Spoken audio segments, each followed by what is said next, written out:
कृत्यम्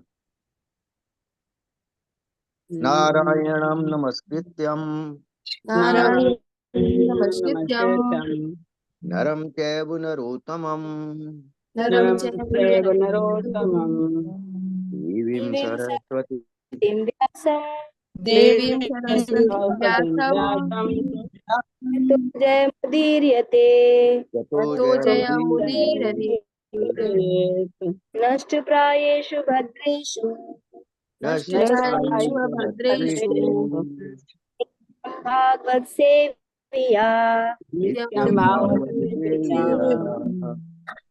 भगवती उत्तम श्लोके भगवते उत्तम श्लोके भगवद्युक्तं भक्तिर्भवति श्लोके नैष्ठिकी भक्तिर्भवति नैष्ठिकी।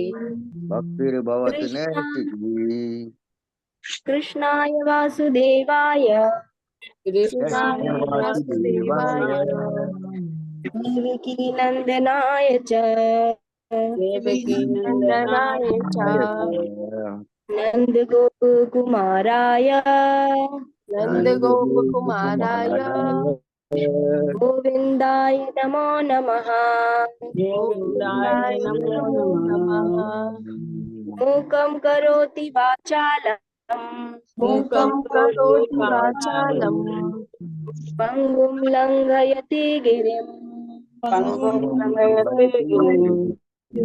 यत्र कृपार्थमहावन्दे कृपार्थं वन्दे परमानन्दमाधवम् परमानन्दमाधवम्।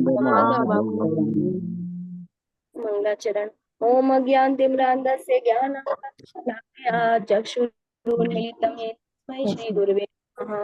श्रीचैतन्यमनोभीष्टं स्थापितं येन भूतले स्वयं रूप कदा मह्यं ददाति स्वपदान्तिकम्। वन्देऽहं श्रीयुक्तपदकमलं श्रीगुरून् वैष्णवांश्च श्रीरूपं साग्रजातं सहगण रघुनाथान्वितं तं सञ्जीवं सावधैतं सावधूतं परिजन सहितं कृष्ण चैतन्य देवं श्री राधा कृष्ण पादान् सहगण ललिता श्री विशाखान्वितांश्च हे कृष्ण करुणा सिंधु दीनबंधु जगतपते गोपेश गोपिका कांत राधा कांत नमस्तुते तप्त कांचन गौरांगी राधे वृंदावनेश्वरी विश्वभानुसुते देवी प्रणमामि हरिप्रिये वाञ्छाकल्पतरुभ्यश्च कृपा सिन्धुभ्यैव च पतितानां पावनेभ्यो वैष्णवेभ्यो नमो नमः। नमो विष्णुपादाय कृष्णपृष्ठाय भूतले श्रीमते भक्ति वेदांत स्वामिनी इति नामिने नमस्ते सारस्वती देवी गौरवाणी प्रचारिणे निर्विशेष शून्यवादी पाश्चात्य देशितारिणे जय श्री कृष्ण चैतन्य प्रभु नित्यानंद श्री अद्वैत गदाधर श्रीवासादि गौर भक्त वृंद हरे कृष्ण कृष्ण कृष्ण हरे हरे हरे राम राम राम हरे हरे हरे कृष्ण कृष्ण कृष्ण हरे हरे हरे राम राम राम हरे हरे हरे कृष्ण कृष्ण कृष्ण हरे हरे हरे राम राम राम हरे हरे हरे कृष्णा माता जी सभी को दंडवत प्रणाम। हरे कृष्णा माता जी। थैंक यू सोनिया हरे माता जी, कृष्णा। आज का जप करने के लिए, आज के प्रार्थना करने के लिए आपका बहुत बहुत हरे कृष्णा धन्यवाद। माता सभी डिवोटीज का हार्दिक अभिनंदन है आपके इस अयोध्या के माता जी। जप सत्र की। और आज राधाष्टमी है, सभी को बहुत बहुत शुभकामनाएं राधाष्टमी की। आपको बहुत बहुत शुभकामनाएं माता जी। हरे कृष्णा माता जी, दंडवत प्रणाम। हरे कृष्ण। राधा कृष्णा। प्रणाम। राधा माता के प्रगटाए दिवस की बहुत बहुत सभी को शुभकामनाएं। हरे कृष्णा माता जी। हरे कृष्णा। स्क्रीन विजिबल है प्रभुपाद जी के? Yes, माता जी जी। माता एक जी। माता जी। तो प्रभुपाद जी का आज ये कोट जो है वन लाइनर है। प्रभुपाद जी क्या कहते हैं?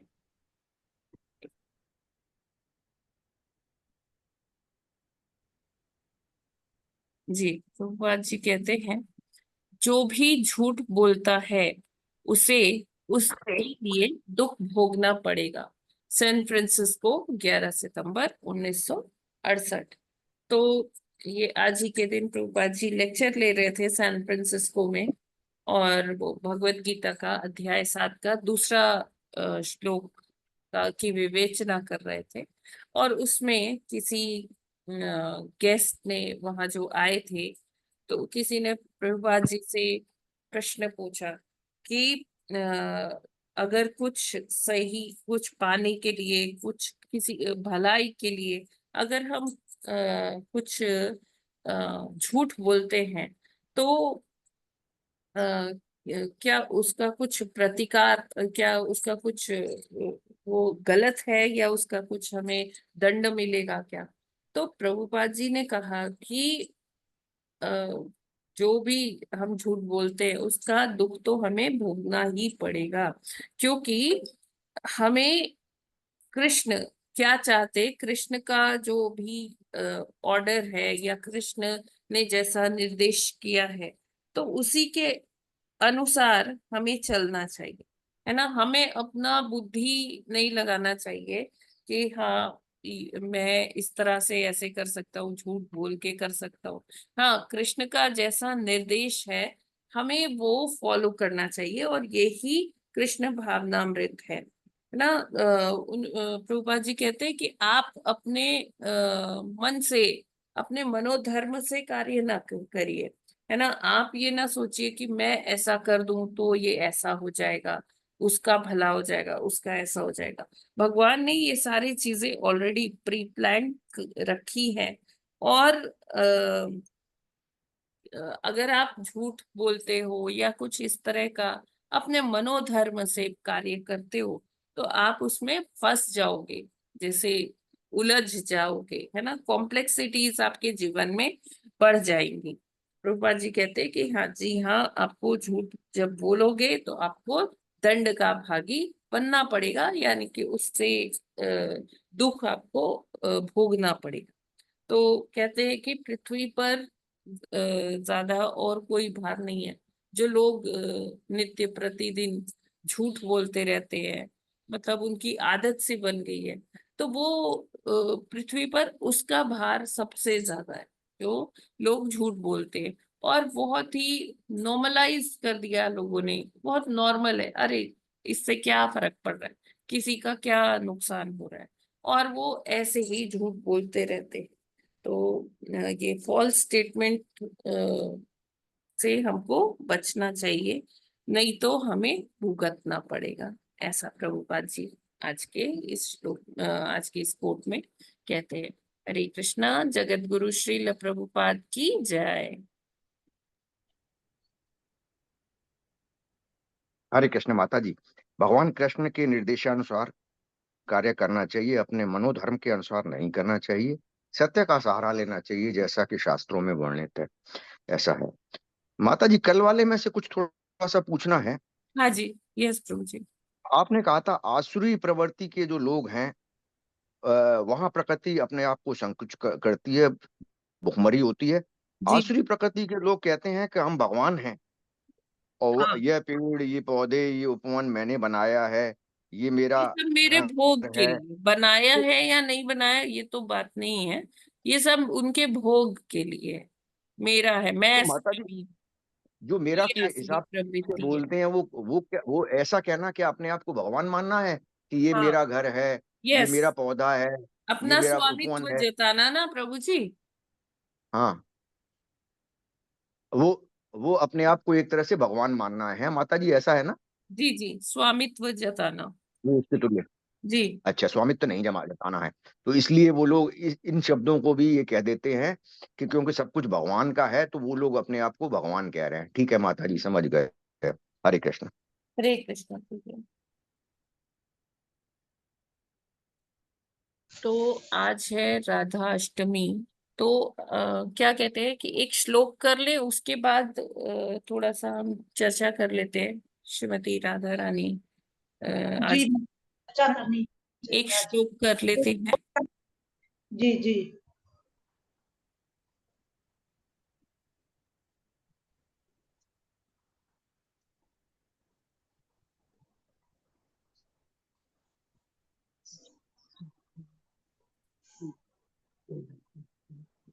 यस माता जी, जी।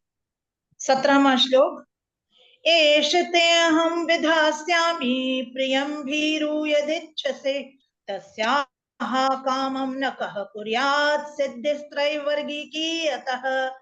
हरे कृष्णा। हरे कृष्णा।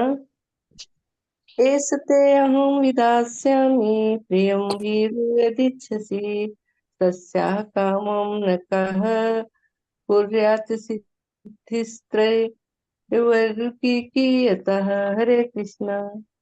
हरे हरे कृष्णा। कृष्णा। इति अहं विद्यास्यामि प्रियं भीरु यदिच्छसि तस्याः कामं नाका कुर्यात् सिद्धि स्त्रैवर्गिकी यतः। हरे कृष्णा। सभी को दंडवत हरे प्रणाम। कृष्णा। यस्ते हम विद्यास्यामि प्रियं देव यदिच्छसि तस्या कामं न कः कुर्यात् सिद्धि अस्त्रे वर्गिकी यतः। हरे कृष्णा। हरे कृष्णा। एस्ते अहं विद्यास्यामि प्रियं भीरु यदिच्छसि तस्या कामं न कः कुर्यात् सिद्धि स्त्रैवर्गिकी यतः। हरे कृष्णा। हरे कृष्णा। ऐष्तेऽहं विद्यास्यामि प्रियं भीरु यदिच्छसि तस्या कामं न कः कुर्यात् सिद्धि त्रैवर्गिकी यतः। हरे कृष्णा। सभी को दंडवत हरे कृष्ण। प्रणाम। ईशा ते अहं विद्यास्यामि प्रियं भीरु यदिच्छसि तस्य कामः न कः कुर्यात् सिद्धिस्त्रैवर्गिकी यतः। हरे कृष्णा। हरे कृष्णा। माता जी दंडवत प्रणाम। प्रभु जी से दंडवत प्रणाम। माता जी से दंडवत प्रणाम। सबको कोटि कोटि प्रणाम। एषः ते अहं विद्यास्यामि प्रियं भीरु यत् इच्छसि तस्या कामं न कः कुर्यात् सिद्धि त्रैवर्गिकी यतः। हरे कृष्णा।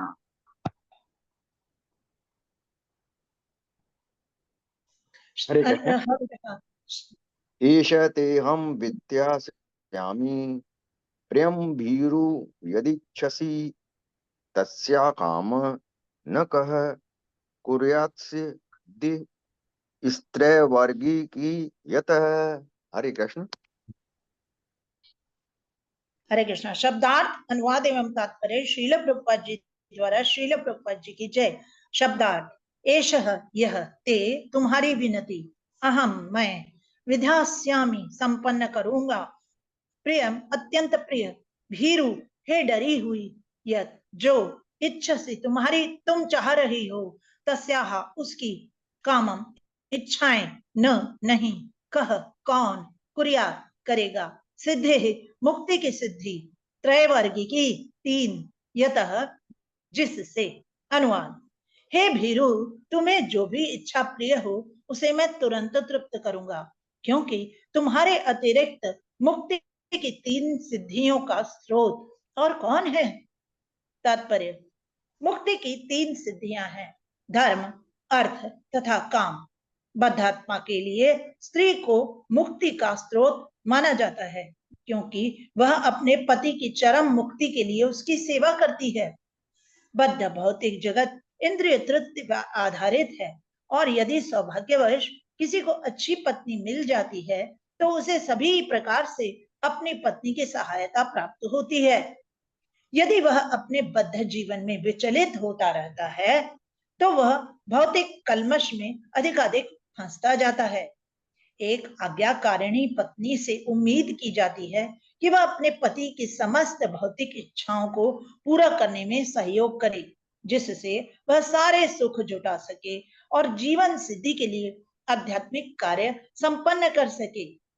किंतु यदि पति आध्यात्मिक उन्नति में प्रगतिशील है तो उसकी पत्नी निश्चय ही उसके कार्यों में हाथ बटाती है, और तब पति पत्नी दोनों ही आध्यात्मिक सिद्धि से लाभ उठाते हैं। इसलिए यह अत्यावश्यक है कि बालिकाओं तथा बालकों को आध्यात्मिक कर्तव्य करने के लिए प्रशिक्षित किया जाए, जिससे सहयोग की आवश्यकता उपस्थित होने पर दोनों लाभान्वित हो सकें। बालक का प्रशिक्षण ब्रह्मचर्य है और बालिका का कौमार्य। आज्ञाकारिणी पत्नी तथा आध्यात्म शिक्षित ब्रह्मचारी मानव उद्देश्य की प्रगति के लिए उत्तम संयोग है।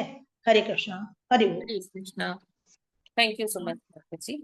हरे कृष्णा। यहाँ पर जैसे आदर्श पति पत्नी का जो संबंध है, रिलेशनशिप है, उसके बारे में बताया गया।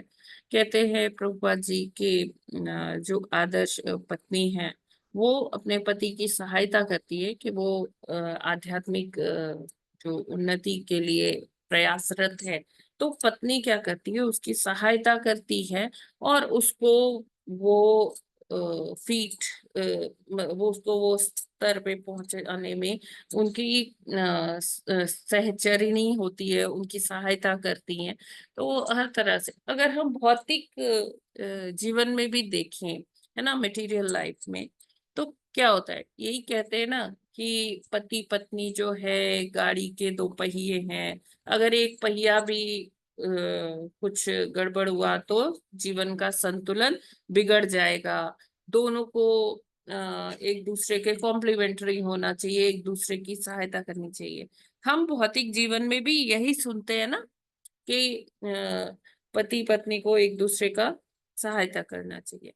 तो उसी तरह से आध्यात्मिक जीवन के लिए भी यही सार है कि आध्यात्मिक उन्नति के लिए क्या करना चाहिए कि पति और पत्नी दोनों को एक दूसरे का सहायता करनी चाहिए, है ना। किसी को ये नहीं समझना चाहिए कि ये मेरा पति है, ये भोग मेरे लिए एक भोग की वस्तु है, या पत्नी ये मेरी पत्नी है तो ये मेरे लिए भोग की वस्तु है।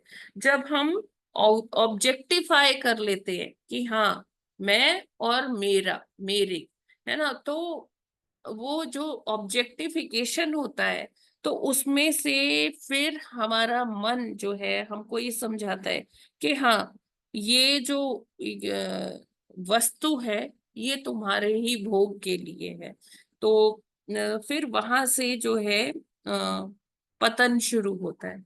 लेकिन जब हम ये जानेंगे कि ये भी क्या है, एक जीवात्मा है और ये भी भगवान का अंश है, जब हम इस तरह की सोच रखेंगे तो क्या होगा कि कोई गलत भाव नहीं आएगा और दोनों ही एक दूसरे, जैसे हम कहते हैं कि वैष्णवों का संग करना चाहिए। क्यों करना चाहिए? क्योंकि इस संग में ही वो शक्ति है कि जो हमें कहीं हम गिरेंगे तो वो हमें उठा सकते हैं, वो हमें एक मार्ग दिखा सकते हैं। तो इसी तरह से पति पत्नी है, पति पत्नी एक दूसरे को एसोसिएशन दे सकते हैं, संग दे सकते हैं और एक दूसरे की सहायता कर सकते हैं भक्ति में आगे बढ़ने के लिए।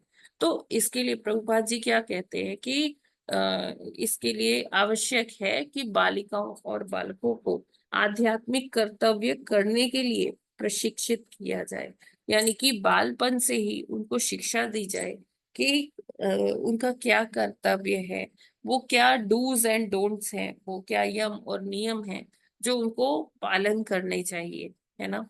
क्योंकि जब हम अपने बच्चों को शिक्षा नहीं देंगे तो वो मतलब बहुत ये संभावनाएं हैं कि वो पथभ्रष्ट हो जाते हैं, है ना। ना तो उनको पता होता है कि भौतिक जीवन में कैसे करना है, क्या करना है। अगर मान लीजिए वो सीख भी जाते हैं, ठोकरे खा खा के सीख भी जाते हैं, लेकिन वो फिर भौतिकता के लिए ही आ, वो सीख पाते हैं।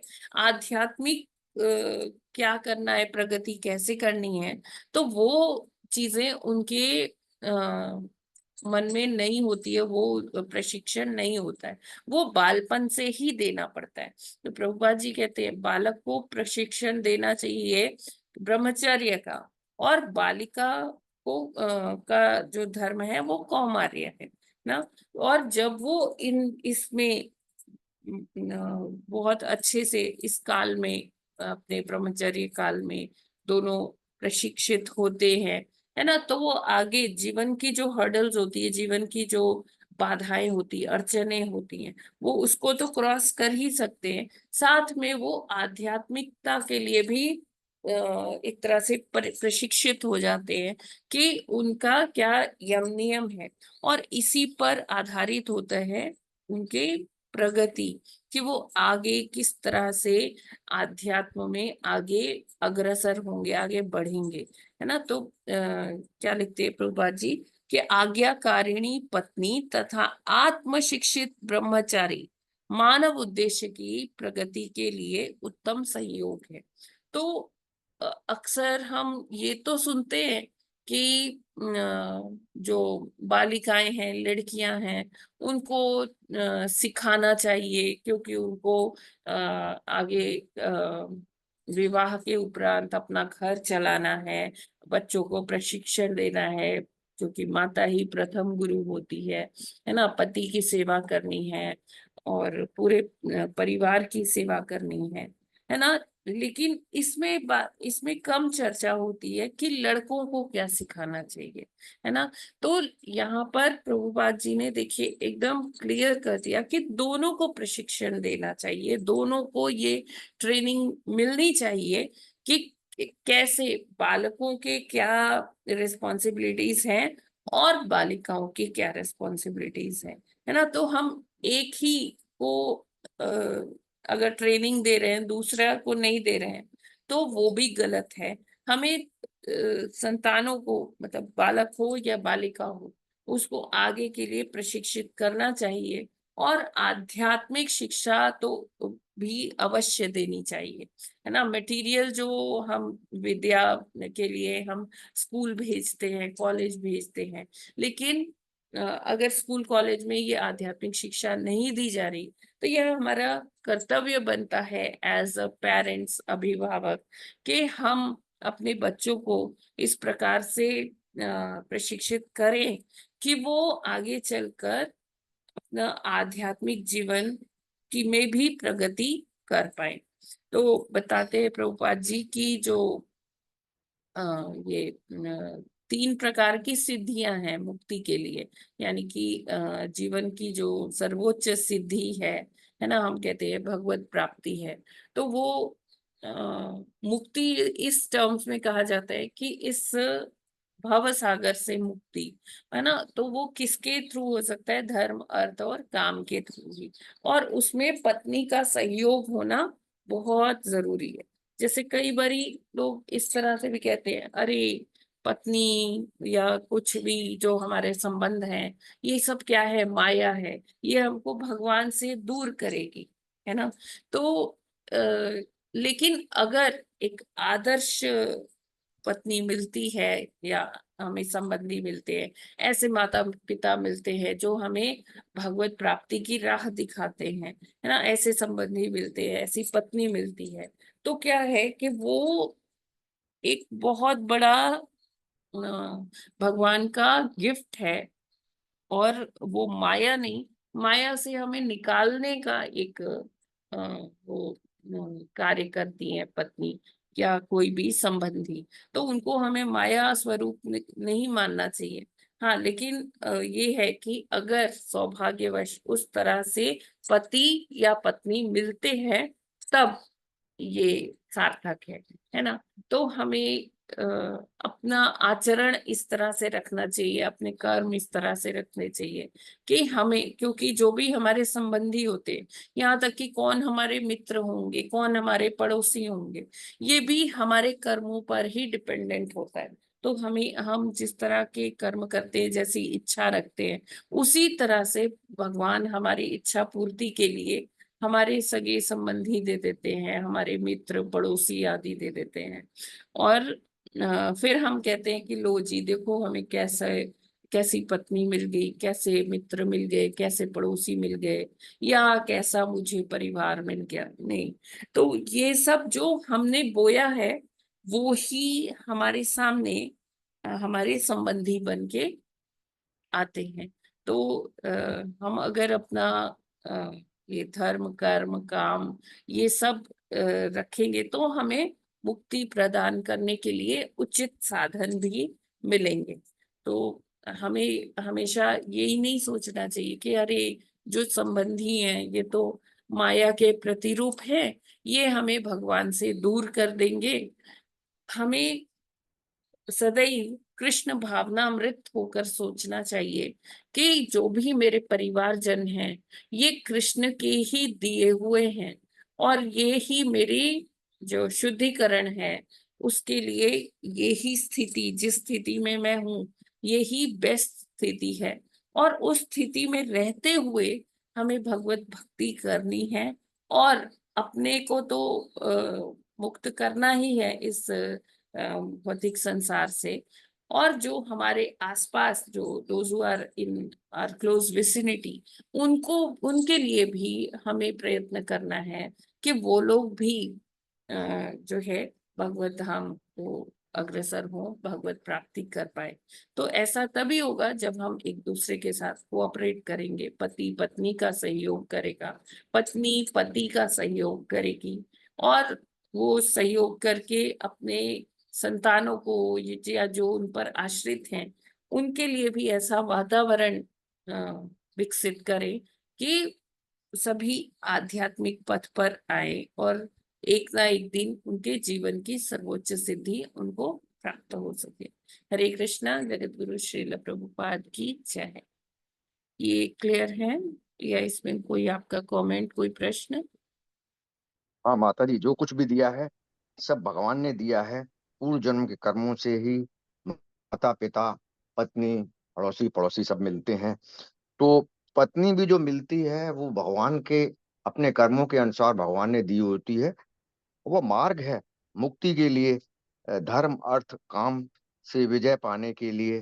तो पत्नी यदि सहयोगी होती है तो अपने पति को जो है इस काम में सहयोग करती है, तो वह भगवत भक्ति के मार्ग पर आगे बढ़ता है और स्वयं तो मुक्त होता है, और पत्नी भी साथ होती है तो उसकी भी मुक्ति का वो साधन बना लेता है। तो सिर्फ पति पत्नी को ही नहीं, और भी जो है आसपास के उनको भी भगवत भक्ति का ज्ञान देना चाहिए, ताकि सब लोग आध्यात्मिक प्रगति कर सकें और भगवत प्राप्ति कर सकें। यही उद्देश्य होना चाहिए। और पत्नी को ये न समझना चाहिए कि यह माया है, वह मुक्ति का साधन है। हरे कृष्ण माधव। हरे कृष्णा।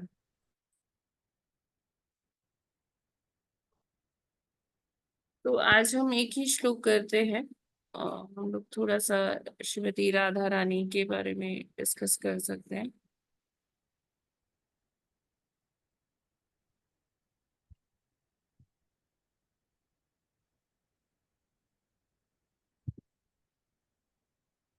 तो हरे कृष्णा।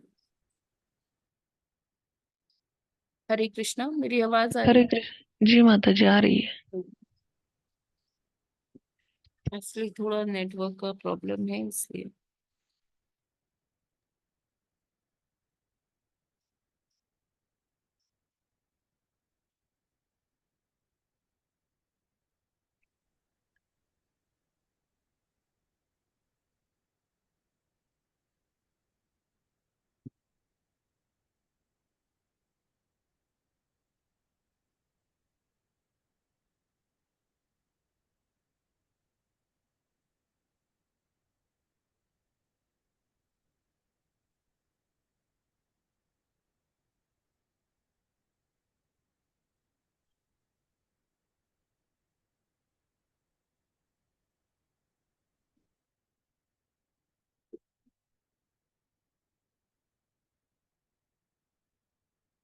ओके। तो जो श्रीमती राधा रानी, जैसे हम सभी जानते हैं कि राधा रानी भगवान की आह्लादिनी शक्ति है ना, और भगवान से अभिन्न है। अगर भगवान का कोई फीमेल स्वरूप है तो वो कौन है? श्रीमती राधा रानी।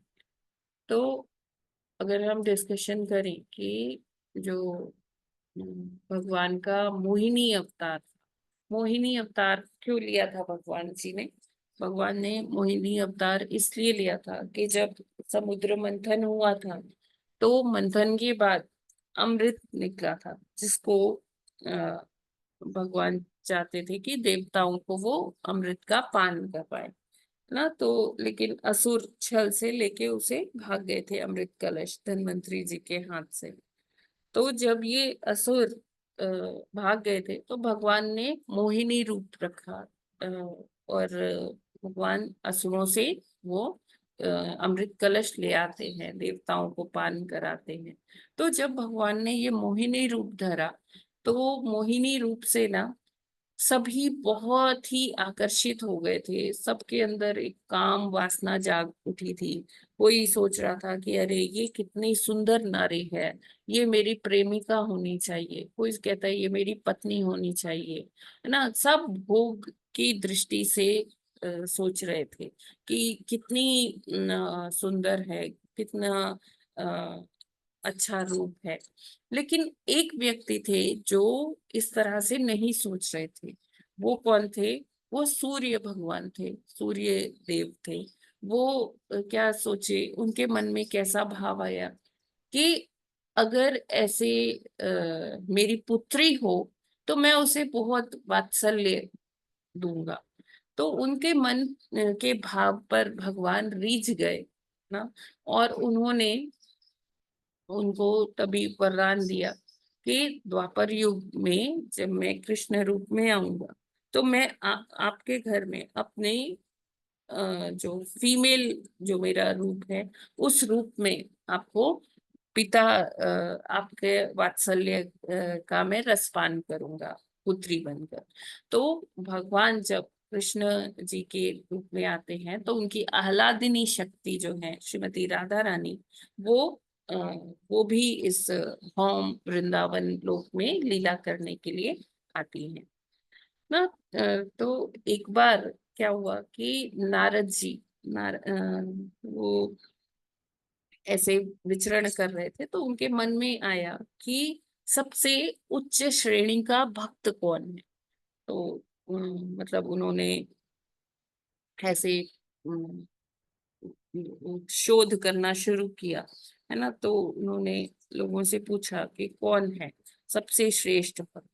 तो उनको कहीं से पता चला कि प्रयागराज में एक ब्राह्मण है जो श्रेष्ठ भक्त है। आप जाओ उसके, अगर आप देखना चाहते हो तो वहां जाओ आप प्रयाग। तो वो प्रयागराज पहुंचते हैं तो वहां पर वो ब्राह्मण ना शालिग्राम जी का पूजन कर रहा होता है, बहुत अच्छे ढंग से कर रहा होता है।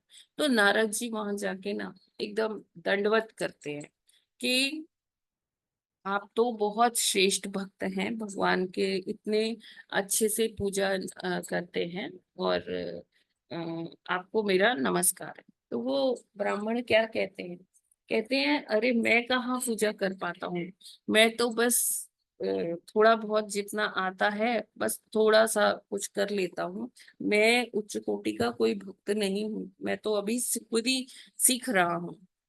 तो कहते हैं कि फिर ये बताइए कि कौन है सबसे श्रेष्ठ भक्त भगवान का।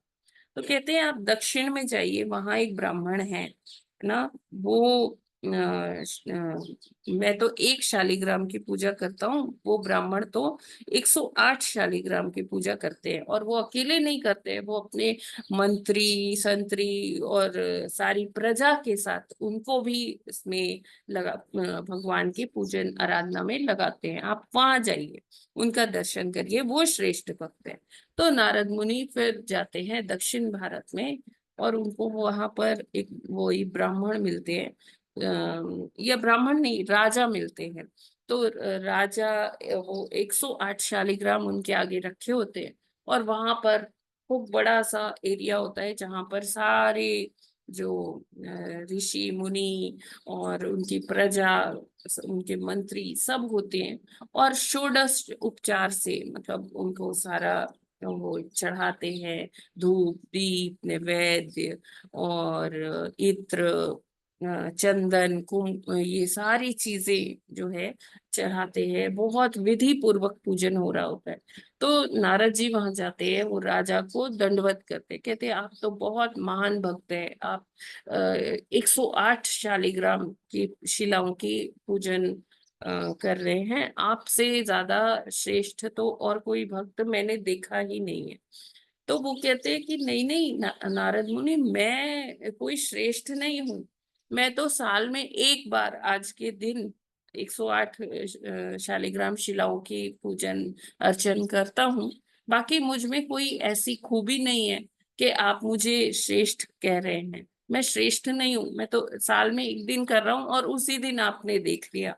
तो ऐसा नहीं है। तो फिर वो कहते हैं कि आप बताइए फिर श्रेष्ठ भक्त कौन है। तो कहते हैं देखिए, मैं तो 108 ही शालिग्राम जी का पूजन कर रहा हूँ। आप इंद्र के पास जाइए, वो 1008 शालिग्राम का पूजन करते हैं। और उनकी जो उनके मंत्री वगैरह हैं वो सब भी शामिल होते हैं उसमें पूजन में। तो बहुत भव्य वो पूजन होता है, आप वहां जाइए। तो अब नारद जी कहाँ जाते हैं? स्वर्ग लोक जाते हैं, इंद्र के पास जाते हैं, जहाँ इंद्र 1008 शिवलिंग, सॉरी शिवलिंग नहीं, शालिग्राम शिला की पूजन अर्चन कर रहे होते हैं। तो वो देखते हैं कि वहाँ वहाँ तो ये इतनी अप्सराएं हैं, गंधर्व हैं, सारे संगीत कहीं हो रहा है, कहीं नृत्य हो रहा है, गायन हो रहा है। तो ऐसे भोग विलासिता के जीवन में कोई कैसे भगवान का पूजन अर्चन कर सकता है? तो वो देखते हैं, लेकिन इंद्र जो है वहां 1008 शालिग्राम शिला रखी होती हैं। और नारद मुनि उनको नमस्कार करते हैं, कहते हैं कि इंद्रदेव आप तो श्रेष्ठ भक्त हैं, और आप जिस तरह से भगवान का पूजन अर्चन करते हैं ये मतलब एक आदर्श है। तो इंद्रदेव कहते हैं कि नहीं नहीं नारद मुनि, मैं श्रेष्ठ नहीं हूँ, क्योंकि मैं तो कुछ कर ही नहीं पाता हूँ। और मैं तो इतना पापी हूँ कि मैं भगवान को ही नहीं जान पाता हूँ, तो मैं भगवान की पूजन क्या करूंगा? भगवान स्वयं जब पृथ्वी पर जाते हैं लीला करने, तो मैं उनको और उनके कार्यकलाप को समझ ही नहीं पाता हूँ। मैं भ्रमित हो जाता हूँ। और भगवान को फिर मैंने जब भगवान कृष्ण लीला कर रहे थे, तो मैंने वहां इतने घनघोर बादलों को भेज दिया और उनके नगर में मैंने इतनी वर्षा करवाई।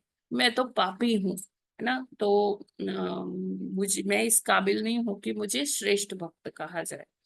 तो फिर नारद मुनि कहते हैं कि अगर आप श्रेष्ठ नहीं हैं तो मुझे श्रेष्ठ जो भक्त है, मुझे उनका एड्रेस बताइए, मुझे उनके दर्शन करने हैं। तो इंद्रदेव कहते हैं कि अगर आपको श्रेष्ठ भक्त से मिलना है तो आप ब्रह्मा जी के पास जाइए। तो नारद जी कहते हैं ब्रह्मा जी तो मेरे पिताजी ही हैं। अच्छा, वो श्रेष्ठ भक्त हैं। तो वो ब्रह्मा जी के पास जाते हैं कि पिताश्री आप तो भगवान के बहुत श्रेष्ठतम भक्त हैं, आप प्रथम जीव हैं इस ब्रह्मांड के, और आपसे ज्यादा अच्छी भक्ति कौन कर सकता है? तो ब्रह्मा जी कहते हैं कि नहीं नहीं पुत्र, मैं श्रेष्ठ नहीं हूँ, ये कहना गलत है। मैं तो खुद इतना पापी हूँ, मैं खुद विमोहित हो जाता हूँ ना। भगवान जब अपने सखाओं के साथ लीला कर रहे होते हैं, और ये लीला को देखकर मैं देखता हूँ, जब मैंने देखा कि भगवान अपने सखाओं का जूठन भी खा लेते हैं सब, तो मैं एकदम भ्रमित हो जाता हूँ कि ये कैसा ब्रह्म है, ये तो हो ही नहीं सकता, ये भगवान हो ही नहीं सकता। तो मैंने ये पाप किया, मैंने उनके सखाओं को चोरी कर लिया, उनके बछड़ों को चोरी कर लिया, है ना। तो मेरे जैसा पापी तो और कोई है ही नहीं। तो फिर नारद मुनि फिर बड़े परेशान होते हैं कि ये भी श्रेष्ठ भक्त नहीं है, तो है कौन श्रेष्ठ भक्त भगवान का? तो ब्रह्मा जी कहते हैं कि आप ना वहां जाओ, कैलाश जाओ, वहां आपको श्रेष्ठ भक्त मिलेंगे, उनसे ज्यादा श्रेष्ठ तो कोई है ही नहीं। तो नारद मुनि कहाँ जाते हैं? कैलाश जाते हैं, शिव जी के पास जाते हैं, और कहते हैं, शिव जी को दंडवत करते हैं, कहते हैं शिव जी आप तो वैष्णवा नाम यथा शंभु, आपसे बढ़ के कोई श्रेष्ठ भक्त तो है ही नहीं, आप मुझे आशीर्वाद दीजिए कि मैं भी भक्ति कर पाऊं। तो शिव जी कहते हैं कि नहीं नहीं नहीं, मैं श्रेष्ठ भक्त नहीं हूँ नारद जी। तो मैं तो बस अकिंचन एक तुच्छ सा भक्त हूँ। मैं तो इतना पापी हूँ कि मैं भगवान से अपनी पूजा करवा लेता हूँ, भगवान मेरी पूजा करते हैं, तो मुझे मतलब मैं तो बहुत तुच्छ हूँ, पापी हूँ, है ना। भगवान राम जी के जब रूप में धरती पर गए तो उन्होंने वहां मेरी पूजा की, रामेश्वरम में, है ना। तो मैं उनसे पूजा करवा रहा हूँ। जब मैं अद्वैताचार्य के रूप में, जब चैतन्य महाप्रभु की लीला हुई, तो उम्र में मैं, भौतिक जो शरीर की उम्र में मैं उनसे बड़ा था, तो चैतन्य महाप्रभु मुझे अपना गुरु मानते थे और मेरा चरण स्पर्श करते। तो मैं तो भगवान से अपना चरण स्पर्श करवाया हुआ इतना पापी हूं कि भगवान को मेरे पैर छूने पड़े। तो मैं श्रेष्ठ भक्त तो किसी प्रकार से नहीं हूं। तो फिर नारद जी बड़ी टेंशन में हो जाते कि फिर श्रेष्ठ भक्त है कौन। तो कहते हैं, शिव जी फिर आप ही बताइए कि श्रेष्ठ भक्त कौन है। तो वो कहते हैं कि आप प्रहलाद महाराज के पास जाइए। प्रहलाद महाराज तो भक्त शिरोमणि है, उनको भगवान ने इतना वात्सल्य प्रदान किया, और प्रहलाद महाराज है, आप उनके पास जाइए। फिर नारद मुनि कहाँ जाते हैं? प्रहलाद महाराज के पास जाते हैं, उनको दंडवत करते हैं। कहते हैं, अरे अरे गुरुदेव, आप तो मेरे गुरुदेव है, आप क्यों मुझे दंडवत कर रहे हैं? कहते हैं, वो तो बात ठीक है, कोई छोटा भी है, लेकिन अगर श्रेष्ठ भक्त है तो मैं तो उसको नमस्कार करूंगा। तो जो प्रहलाद महाराज कहते हैं, मैं काहे का श्रेष्ठ भक्त? भगवान तो मेरे यहाँ आए तो मैं तो एकदम हतप्रभ रह गया था, एकदम शॉक था।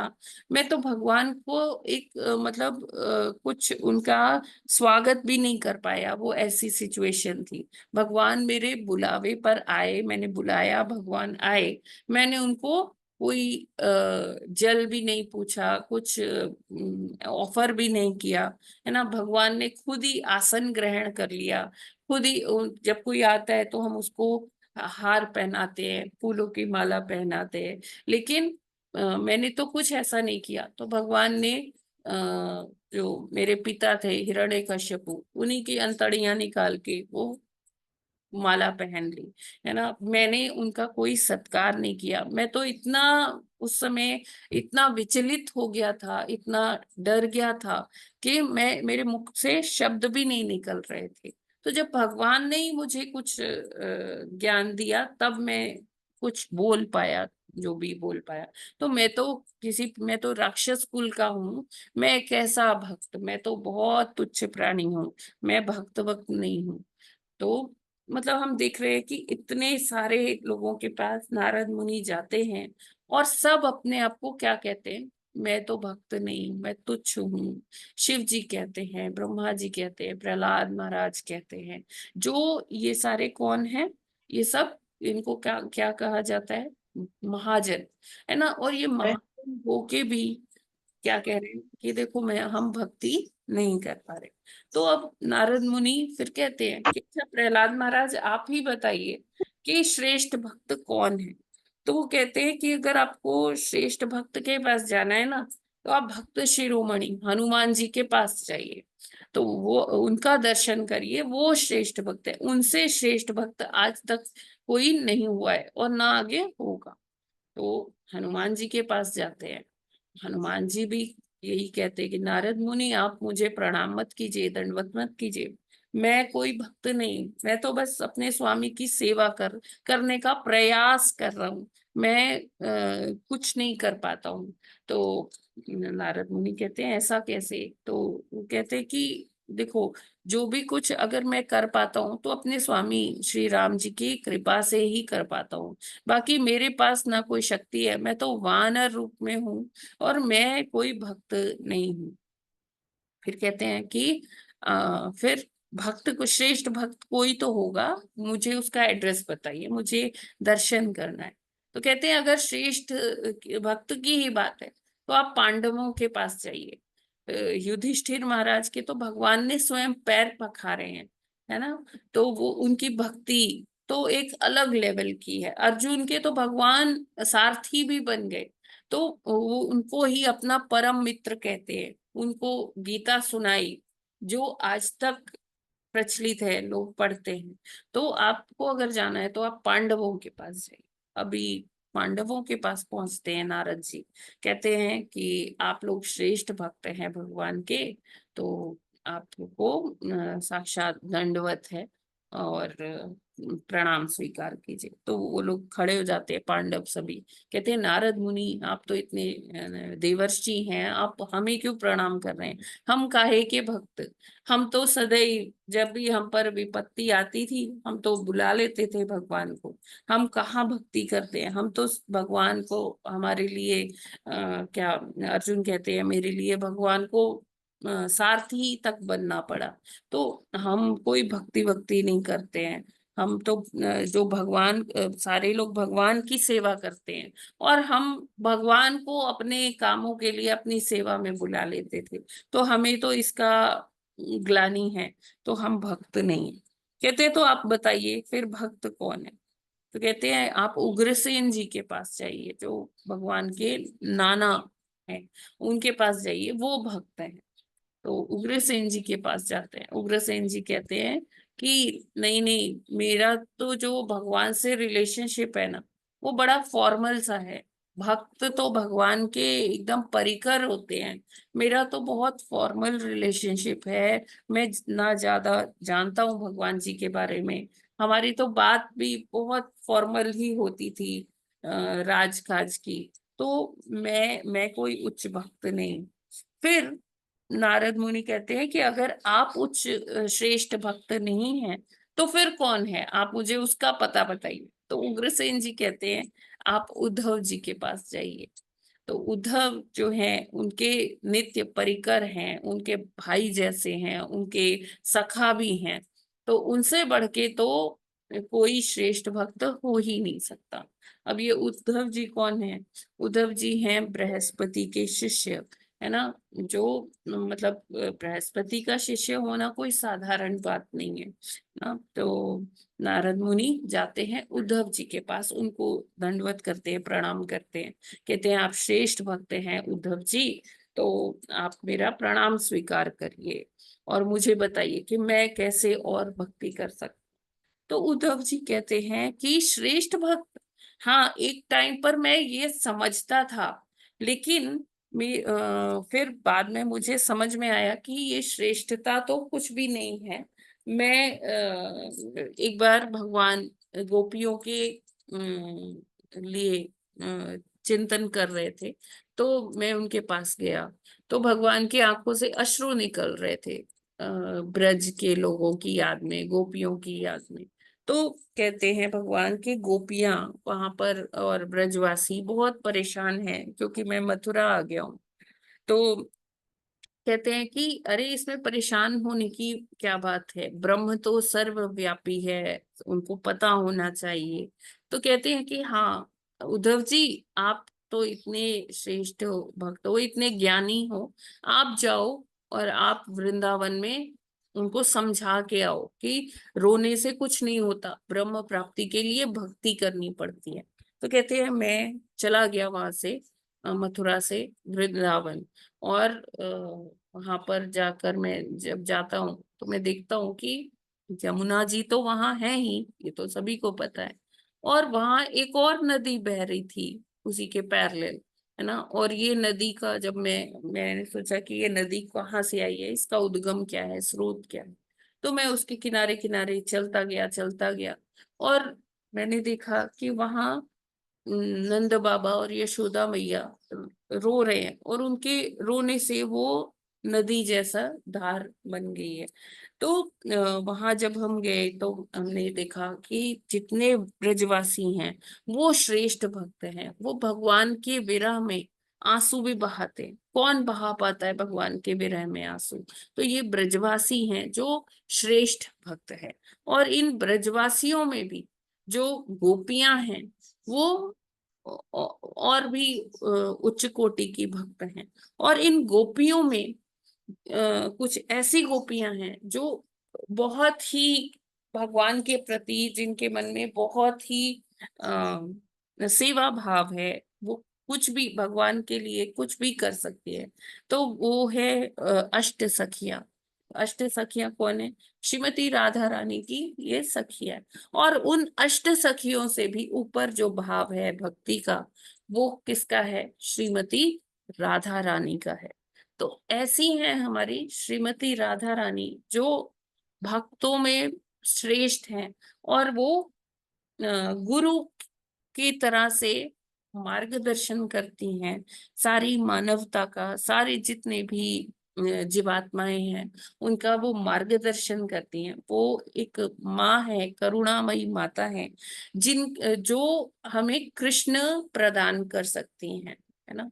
और उनके हृदय में सदैव कृष्ण रहते हैं। और वो हम अगर श्रीमती राधा रानी के अनुगत होकर भगवान की भक्ति करते हैं तो श्रीमती राधा रानी की रिकमेंडेशन मिलती है, और अगर वो स्वीकृति दे देती है, अप्रूव कर देती है, तो भगवान उस भक्त को स्वीकार कर लेते हैं।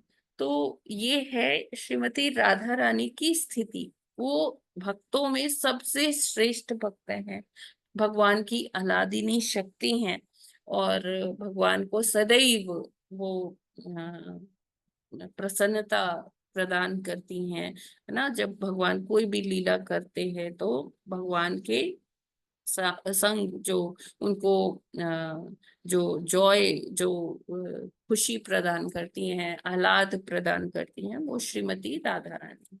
और ऐसा वर्णन आता है कि जब श्रीमती राधा रानी को भगवान ने वरदान, सॉरी, जब सूर्य को भगवान ने वरदान दिया था कि मैं आपके घर में कन्या रूप में आऊंगा, तो श्रीमती राधा रानी वृषभानु जी के यहाँ प्रकट हुई। कैसे प्रकट हुई कि एक बार मध्याह्न का अवसर था, मतलब दिन का टाइम था, मध्यकाल का।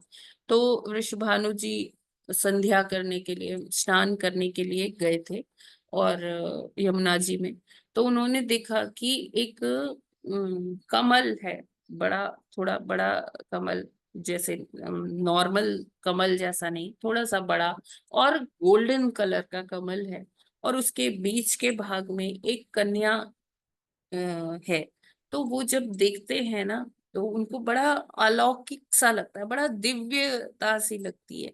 और जैसे ही वो कन्या का दर्शन करते हैं, इतनी सुंदर कन्या, तो वो उसको अपनी गोद में उठा लेते हैं और घर ले आते हैं। उनकी कोई संतान नहीं होती है वृषभानु जी की और कीर्तिदा महारानी की, घर ले आते हैं। कीर्तिदा महारानी भी बहुत प्रसन्न होती है कन्या को देख के, लेकिन अभी वो दोनों उस कन्या को बहुत मतलब वात्सल्य से देखते हैं। लेकिन क्या देखते हैं कि वो कन्या अपनी आंख नहीं खोल रही है ना, ना कुछ आवाज आ रही है। तो वो सोचते हैं कि लग रहा है कि ये देख नहीं पाती है ना, जन्मांध जैसे होते हैं उस तरह से। तो इस बात का उन्हें बड़ा दुख होता है। तो फिर थोड़े टाइम के बाद वो क्या करते हैं कि उनका, श्रीमती राधा रानी का उत्सव, उनके प्राकट्य का उत्सव मनाते हैं। उनके घर में एक वो आते हैं, साधु आते हैं। तो वो कहते हैं, उनसे शेयर करते हैं कि ये देख नहीं पाती है। तो वो साधु अपने तपोबल से देख लेते हैं कि ये तो गोलोक स्वामिनी श्रीमती राधा रानी। तो वो उनसे कहते हैं कि आप चिंता नहीं करिए, ये तो ऐसी दिव्य शक्ति हैं जिनकी आराधना देव भी करते हैं, जिनकी आराधना सब कोई करता है। तो आप परेशान नहीं हुई है, सब सही होगा। आप इनका प्राकट्य का उत्सव मनाइए। तो वो जब प्राकट्य का उत्सव मनाते हैं तो दूर दूर से लोग आते हैं, और वृषभानु जी के जो सखा हैं, नंद महाराज, श्री कृष्ण भगवान के जो पिताजी हैं, तो वो उनके यहाँ आते हैं। उनके बहुत अच्छी फ्रेंडशिप होती है नंद जी की और वृषभानु जी की। और उधर माता यशोदा और कीर्तिदा महारानी का भी बहुत अच्छा संबंध है, वो भी सखी हैं। तो ये लोग आते हैं, नंद महाराज, यशोदा मैया और लाला श्री कृष्ण, ये आते हैं वृषभानु जी के यहाँ उत्सव में। तो अब जब श्री कृष्ण आते हैं तो राधा रानी को उनकी सुगंधी आती है, उनके चंदन की खुशबू आती है। तो और जैसे ही कृष्ण भगवान देखते हैं तो वो उनके पास घुटने मतलब उनके पास आते हैं, उनके जहाँ क्रैडल पे वो लेटी होती है पालने में, तो उनको स्पर्श करते हैं तो राधा रानी अपना आंखें खोल लेती हैं और वो कुछ बोलती भी हैं। तो यानी कि श्रीमती राधा रानी ने यही चुना कि जब भगवान का दर्शन होगा, कोई वो भौतिक चीज नहीं देखना चाहती थी, किसी और का दर्शन नहीं करना चाहती थी, वो सबसे पहले भगवान जी का ही दर्शन करना चाहती थी। तो जैसे ही भगवान का स्पर्श मिला तो उन्होंने उनकी आंखें खोली और भगवान का दर्शन किया। ऐसे ही वो एक बार अपनी सखियों के साथ ऐसे क्रीड़ा कर रही थी, खेल रही थी, तो वहां से दुर्वासा मुनि आते हैं। दुर्वासा मुनि उनको देखते हैं, उनके मन में एकदम भक्ति की भावना आ जाती है। वो कहते हैं ये इतनी सुंदर कन्या, कहते हैं आप क्या मेरे लिए कुछ बनाएंगी, मेरे को बहुत भूख लग रही है। तो वो कहती है कि हाँ हाँ मैं बनाऊंगी। सखियां कहती हैं हाँ ये तो पाक कला में बहुत निपुण है। तो श्रीमती राधा रानी दुर्वासा मुनि को अ, भोजन क्या, खीर, ऐसा उल्लेख आता है, खीर खिलाती है। तो जब उनको ये तो समझ में आ गया था कि ये कोई दिव्य कन्या है, और जैसे ही उन्होंने वो खीर चखी तो उनको वो स्वाद इतना दिव्य लगा। वो भौतिक जगत का स्वाद था ही नहीं, तो उनको वो इतना दिव्य लगा। तो उन्होंने मन ही मन फिर अपने तपोबल से जाना कि हाँ ये दिव्य कन्या गोलोक स्वामिनी है। तो फिर उन्होंने उनको मतलब प्रणाम तो कर ही रहे थे, लेकिन वो भौतिक दृष्टि से उन्होंने फिर आशीर्वाद दिया कि हाँ आपका पकाया हुआ भोजन जो भी करेगा उसका यश वर्धन होगा, रूप वर्धन होगा, आयु वर्धन होगा। मतलब हर तरह से वो उसका मतलब रूप भी बढ़ेगा, आयु भी बढ़ेगी।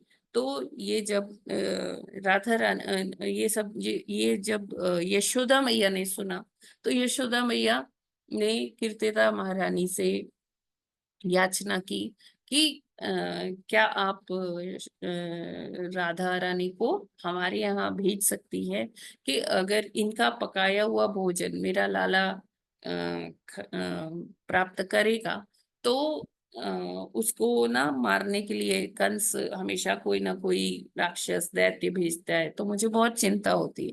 तो जब राधा रानी का पकाया हुआ भोजन श्री कृष्ण ग्रहण करेंगे तो उनकी आयु भी बढ़ेगी, कोई राक्षस उनका कुछ नहीं बिगाड़ पाएगा, क्योंकि दुर्वासा मुनि ऐसा आशीर्वाद दे गए। तो फिर श्रीमती राधा रानी को ये सेवा मिल गई भगवान के लिए कि वो नित्य ही भगवान के लिए भोजन पकाती थी। तो ये कुछ जो भी मैं अपनी अल्प बुद्धि से बोल पाई ना, तो जो भी मैंने गलती की हो, त्रुटि की हो, प्लीज उसके लिए क्षमा करिएगा। और जो कुछ भी अच्छा लगा उसे ग्रहण, गुरुओं की कृपा समझ के, आचार्यों की कृपा। हरे कृष्णा। बहुत अच्छा माता जी, बहुत बढ़िया, थैंक यू माता जी। तो इसमें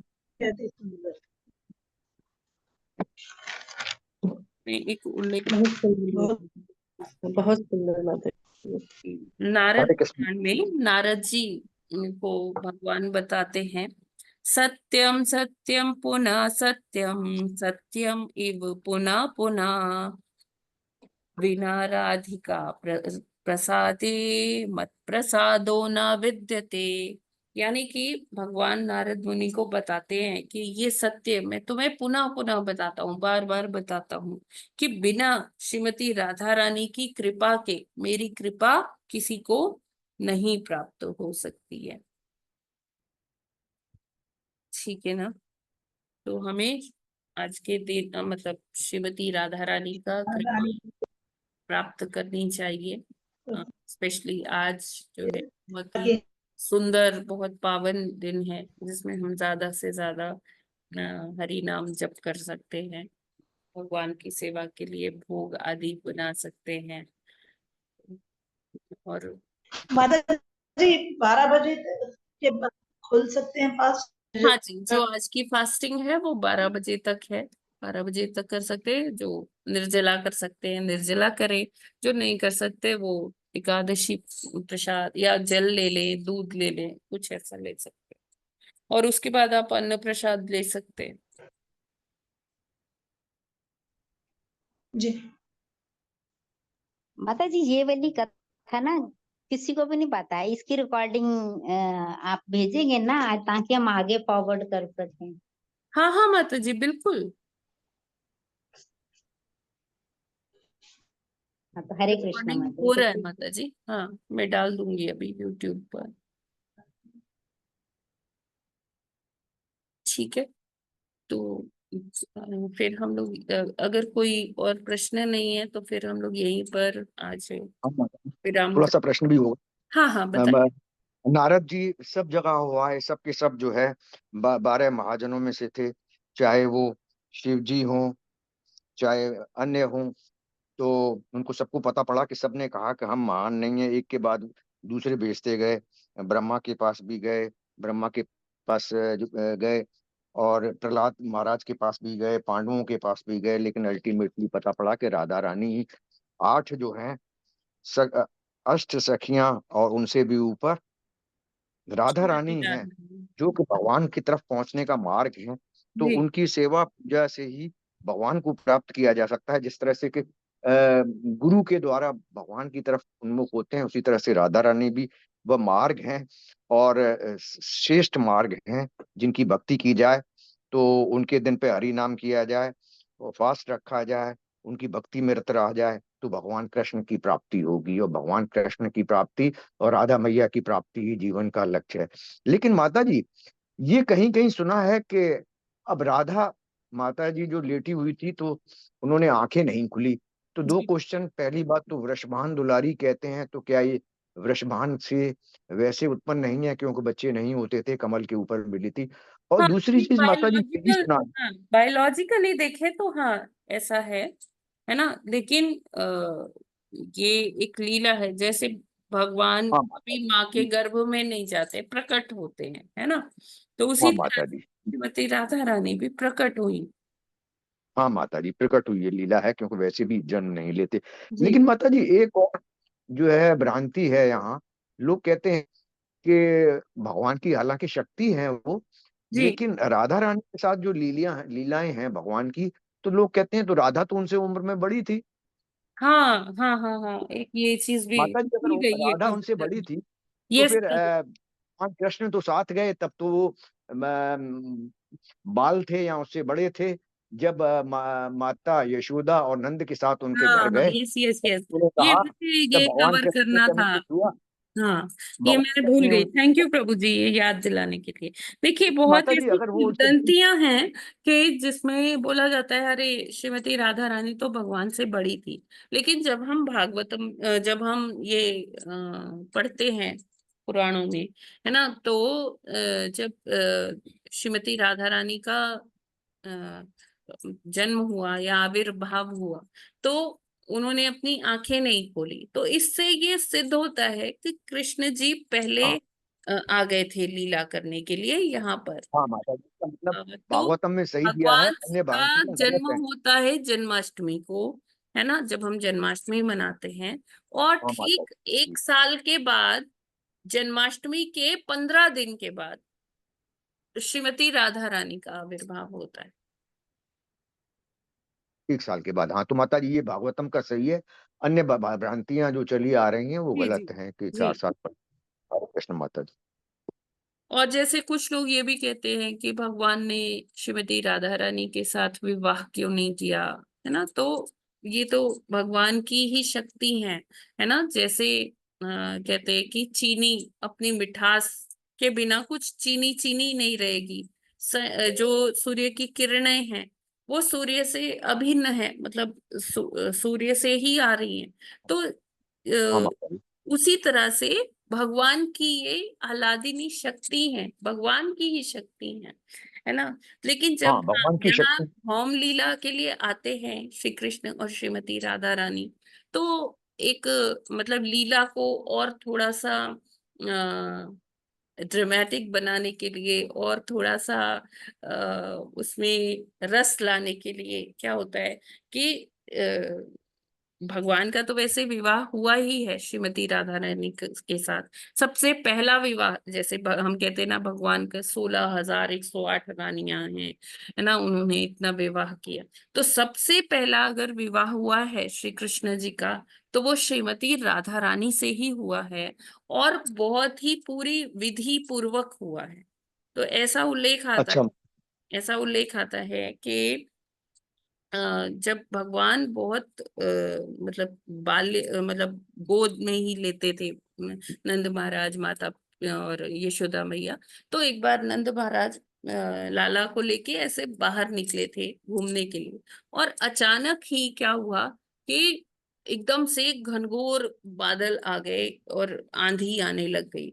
तो उसमें एक जो दिव्य माता आती है, श्रीमती राधा रानी ही आती हैं, और वो नंद महाराज से कहती हैं कि एक दिव्य लीला होने जा रही है, आप ये लाला मुझे दे दीजिए अपना। तो नंद महाराज समझ जाते कि हाँ, ये कुछ दिव्य ही है, और इतने जब से भगवान आए थे तब से कुछ दिव्य लीलाएं ही चल रही थी। तो नंद महाराज और कहती है कि आप जाइए और मैं इनको सुरक्षित आपके यहाँ पहुंचा दूंगी। तो नंद महाराज क्या करते हैं कि भगवान को दे देते हैं श्रीमती राधा रानी को, और वहां से चले जाते हैं। और फिर क्या होता है कि भगवान अपने सही स्वरूप में आते हैं, और ब्रह्मा जी वहां पुरोहित होते हैं, और वो श्रीमती राधा रानी का और भगवान का विवाह कराते हैं।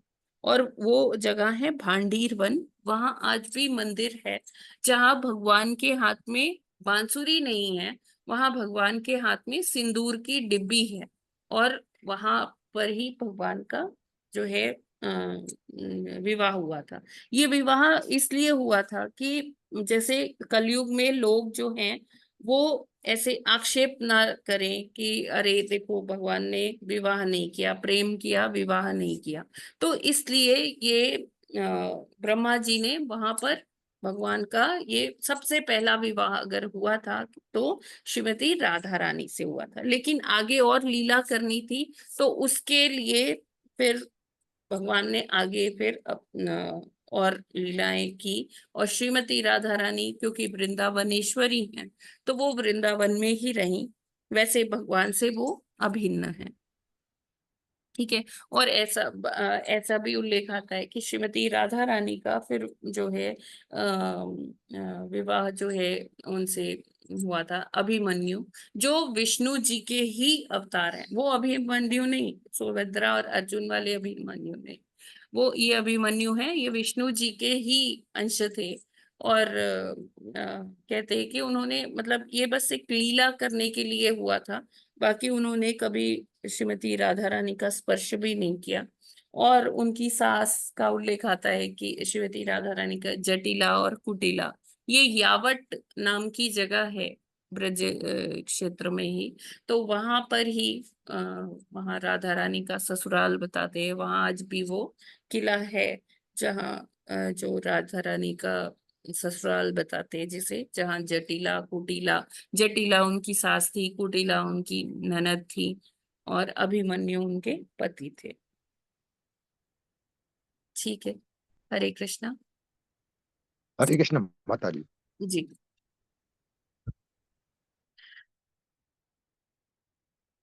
आई होप थोड़ा कुछ मैं बता पाई, जो भी त्रुटि हुई हो प्लीज क्षमा कीजिएगा।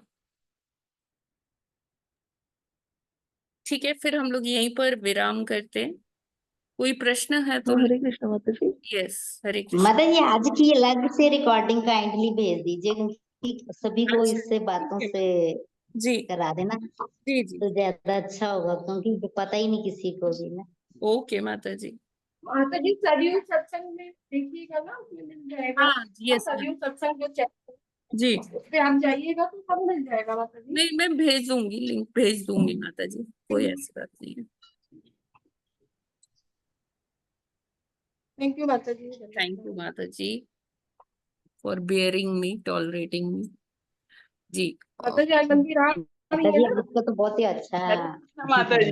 हरे कृष्णा। हरे कृष्णा माता माता जी जी, आप दंड क्या प्रणाम। बोलती बियरिंग करने की, इतना अच्छा तभी से हम लोग सुन रहे हैं, इतने अच्छे से मन लगा, कितना अच्छा लग रहा है। बहुत अच्छा। ये सब माता जी प्रभुपाद जी की और आचार्यों की कृपा है। उन्हीं का ही सुन के पढ़ के जो कुछ थोड़ा बहुत याद आया वही बोल पाई हूँ माता जी, जो भी। ठीक है, तो हम लोग आज यहीं पर विराम करते हैं और हरे कृष्णा माता जी। हरे कृष्णा। रुशाली माता जी। हाँ जी माता हरे कृष्णा माता जी, धन्यवाद। हाँ जी हरे रुशाली कृष्णा माता जी। माता जी, बोलिए हरे हाँ रुशाली जी कृष्णा माता माता जी। जी। हाँ आप कुछ हाँ बोल। हरे कृष्णा। जी हाँ जी माता जी। माता जी अभी घर में तो पूजा नहीं, ये तो फास्टिंग रख सकते हैं। हाँ हाँ, 12 बजे तक आप फास्टिंग कर सकते हैं। हाँ जी माता जी, ठीक ठीक है। है ना। और वो माता जी पूजा कब करते हैं माता जी? मतलब जब हम जन्माष्टमी पर भगवान को रात को करते तो इस राधा दिन में 12 अष्टमी। बजे करते हैं वैसे, जी माता जी। और फिर अलग अलग मंदिर अपने हिसाब से करते हैं, अगर आपको मंदिर जाना है तो। जी माता, अभी तो अलाउड नहीं है माता जी। अच्छा अच्छा अच्छा। हाँ ठीक है, आप अपने फास्टिंग कर लीजिए और हरि नाम जप करिए। वो भी सेवा है, उसके अंदर ही सब सेवा निहित हो जाती जी है ना। माता हाँ जी। हाँ माता जी, ये बहुत अच्छा है कि हरि नाम में ही सारी सेवाएं हो जाती हैं जी संपन्न। हाँ, मतलब देखिए प्रभु जी, जैसे माता जी के यहाँ, रुशाली माता जी के यहाँ अभी थोड़ा एक्सेप्शनल केस है। उनके यहाँ कोई उनके जो बड़े पापा है वो एक्सपायर हो गए, तो इसलिए, है ना। लेकिन हमें मतलब सारी सेवाएं करने का प्रयत्न करना चाहिए, क्योंकि जैसे राधाष्टमी तो सबसे जो इम्पोर्टेंट है वो हरि नाम जप है।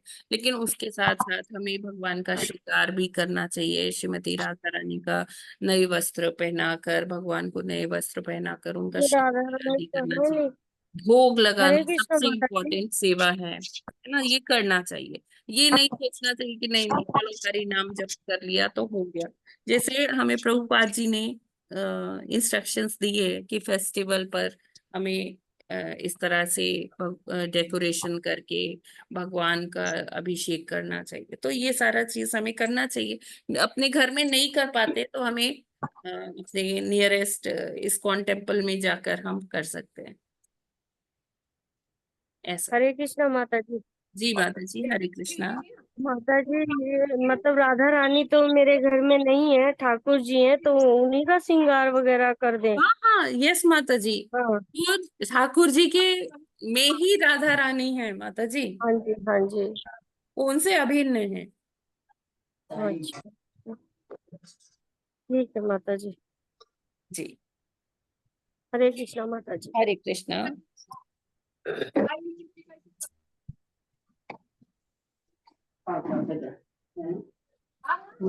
ठीक है, फिर यहीं पर आज विराम करते हैं। किसी का कोई प्रश्न या कोई कमेंट?